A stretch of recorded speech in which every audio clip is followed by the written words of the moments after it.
Hear him on the cultural hall. Hear him on the cultural hall. Him on the cultural hall. Him on the cultural hall. It is time for another episode of the cultural. Actually, you know what? Since it's a Hear Him episode with you, Mr. Mayor, the hypnotist, I feel like it should be like, I come to hear him. I don't know. That was terrible. Actually, if we're gonna do it the way that some ward choirs do, let's try it again from the beginning. Let's take it from the top. I come to hear him. That's the new opening. That's the new opening. It's good to see you, Mr. Mayor, as we get into all of the new hymns. You know, it dawns on me, I don't think we did all of the old new hymns, so we didn't. We should make sure that we catch them. I can even tell you which ones we have missed. Let me tell you. When people hold on though. When people listen to this, it will be in a different order, and they'll be like, "Oh, there's other ones." So we are aware. We will get to them in the slow season of our job. 4 that I'm showing that we have not done, and I've prepared them. They're ready to go. We'll do them. We'll do them. But I won't say which ones, just because they're in the wrong order. It's a secret. No, I'm sorry. It's a sacred. Let's get to hymn number 1013, 1013, 1013, God's Gracious Love. This is a hymn by Sally DeFord, who I like to refer to as the younger Janice Kapp Perry. Okay. I just because of the proliferate, I've said that in the previous one. I need to say something else, just because of how much she is part of the LDS culture, and I think there's a lot of reasons why she is. First of all, she is a great arranger and composer, and if you go to her website, there is some awesome songs. In fact, some of my favorite Christmas songs have made it in, like you can get them on Apple Music, have made it into my Christmas list, especially for Sundays. They are Sally DeFord songs, and she has produced them and had singers sing them. They're beautiful, and so that too. But I think the main reason she's become so popular is because she offers all of her arrangements and compositions on her website for free. Wow. You do not have to pay to get all of these, and so I think she's become kind of a go-to resource for ward choirs and soloists and people who want to sing in sacrament meeting or firesides or whatever, and you need something. She has excellent arrangements of known hymns and excellent compositions of her own, original compositions. And so I'm not trying to pump up her site more than that. It's just useful because you don't have to mess with budget. You don't have to pay out of your pocket. Here's what she said about it, because I'm like, why does she do this? Because I don't see very many other people doing, hey, this is just for free. And there is a place of free resources both on the church website and some free sacred music places, and some of her stuff can be found there. And some new and upstart composers and arrangers will put their stuff in those places. But eventually, most of those people will eventually want to publish and actually make money off that.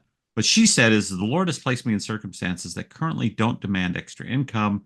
He has inspired the creators of technology to produce programs that I can use to publish music without the assistance of typesetters, and he has given me the gift that I did nothing to earn.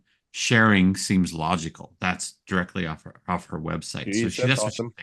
So yeah, and I think you'll find that a lot of special musical numbers and choir numbers, they're often Sally DeFord, because again, she is quite talented. And you can get them for free. And if you didn't know that, you probably will now. You can find just Google Sally DeFord and you can get them. Now, with all that saying, that was just to kind of let you know who she is. Well, I've got a couple go ahead. things. Are you ready to get into the hymn? Because I've got a couple more interesting Sally DeFord things. Well, go ahead. You go into that. Yeah. Which, by the way, gotta get Sally DeFord in the Cultural Hall. Yeah, I don't know why you haven't yet. She needs to have. We need to be able to say Sally DeFord, a former guest. What do you call it? Yeah, guest of the culture. Yeah, well, I don't know why that hasn't happened. I feel bad actually, because She should have this should have happened already. Even if you do, I just want to listen in live when you do. So here's the thing. Sally DeFord, first introduction to music by the accordion from one of her grandparents, playing the accordion, music instruction. That's so awesome. Makes me, because she has a tie to Weird Al Yankovic. Who's going on tour? I know. Let's go together. I'm not joking. I'm not either. Grandpa used to sing her to sleep with a banjo. So I just want you to envision this.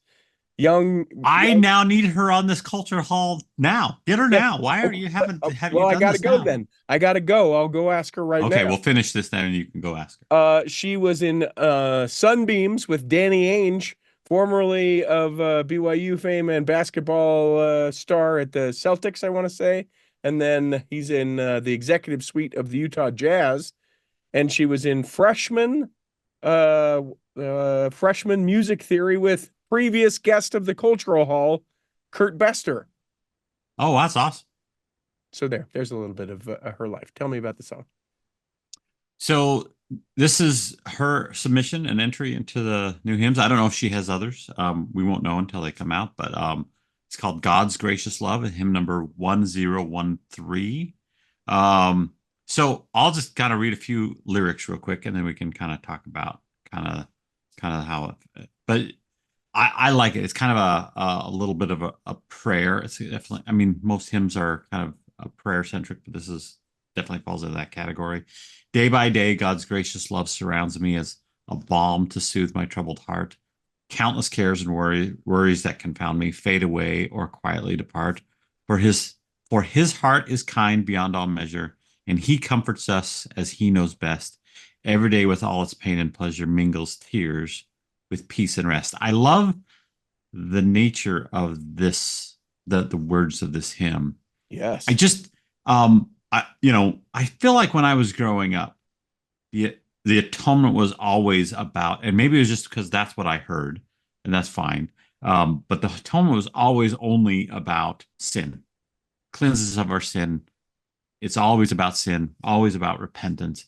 And as I've gotten older, and I do think that this is me, I have started to understand and see things and understand that actually the atonement is also about comforting us, and this idea that it's redemptive, but it's also strengthening and enabling, and understanding those three tiers of the atonement has really helped it become more effective in my life. Not just a cleansing scenario like that, for repentance, but an actual balm of Gilead, like an actual ability to heal me. And that's sometimes where I think well, as a youth, I missed it. I missed even throughout my mission. It was always about repentance, and I'm not knocking that side of it. That absolutely is, but I think it just like a three-legged stool. There's more to it and that's what I love about this song. This song is about, there in the third verse it says, "When I'm faced with daily tribulation, help me find the strength to live thy word. Then, dear Lord, when toil and trouble find me, hold me steadfast in thy powerful hand." So it's just some beautiful lyrics to this, and listen to it. It's a beautiful hymn. But fairly recently written. If your information is correct in this was written like this year. Yeah, it was written later in the game to get into the hymn book, and I didn't look, and I probably should have. I don't think it is on her site. I think it was just submitted. Let me double check, but I could be wrong on that one. Let's see. It seems like I think so. With someone like Sally DeFord or Janice Kapp Perry, I could see the keep looking.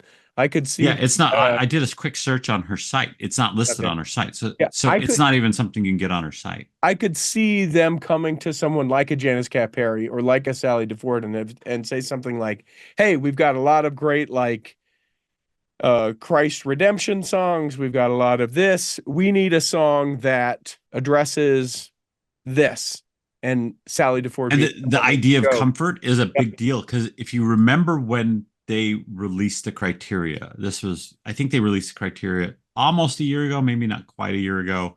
And they said, hey, kind of in a pre-announcement, like these new songs are going to be coming out. Mm-hmm. Here's the kind of criteria we used to choose them. And one of those criteria was the idea of being comforting. That they need, that some of the criteria, like worship songs, teach doctrine, but one of the key criteria was songs that provided comfort. Mm-hmm. And this falls into that category significantly. But it also teaches doctrine. Yeah. So I think it's and it has a classic hymn feel, but with kind of a modern twist. So when you listen to it, maybe you'll hear what I mean by that. Like, it's written as a hymn. So you when you start to hear it, it's like, oh yeah, this is a hymn. But there's something a little bit modern about it that kind of for the modern ear will, like, if you don't like older hymns, you probably would still like this one. Now the Tabernacle Choir at Temple Square has not done this song. I don't believe so. I look for with it versions being of it. Brand new. But there is something that someone could go and listen to how it sounds. Yeah, well, it's on the Hymns for Home and Church. So right. you just go to Hymn for Home and Church. You can play it right there. What you should is I did a cursory look on. I couldn't find any other versions of it other than that. But if there are any, please, I'm just a hypnotist. Yeah. Really leaning. If there is, please let us know, because really leaning into the hypnotist today. I totally am. I'm actually using it as an excuse when I screw up. Yeah. Listen, I'm just a hypnotist. I'm just a hypnotist. I'm not a hymnologist. Yeah. I would love. Let me make this bold claim. We are recording this before Fall General Conference. I bet we'll hear this song at this general conference. I think there's a good chance of it. I think this is one of those that is a good chance to that. Any other thing as far as this hymn goes that we need to share? It's a call out certainly to Sally DeFord. I think that's the next step for us is to get Sally on, and I'd love to hear more about writing of it. There didn't seem to be a lot of information about like her thought process on that. So getting her on would help that. But I as a Sally DeFord hymn and as a hymn submission to the church in general, this is actually one of my favorite new hymns. Not just because just so you know, I originally, when I used to say she's the modern Janice Kapp Perry, when I first heard her, it was kind of negative when I first would say it. And over the years, she has like grasped my heart. And I don't mean that negative towards Janice Kapp Perry. I was almost meaning it was like a poor man's Janice Kapp Perry. That's totally not what I mean by it now. But when I first said it, that's what I meant by it. And Sally DeFord has won me over the years, and she's won me again today. Well, there you go, Sally DeFord. We'll get. I'm gonna chase that down. I'm gonna get that to happen. And you can creepily not show up in the YouTube video, but you can be there just so everyone knows how that. I want to sit. I want to be there, and I want you to have a picture behind you, just like I'm there. You in the background. We hope that this episode has nourished and strengthened your body.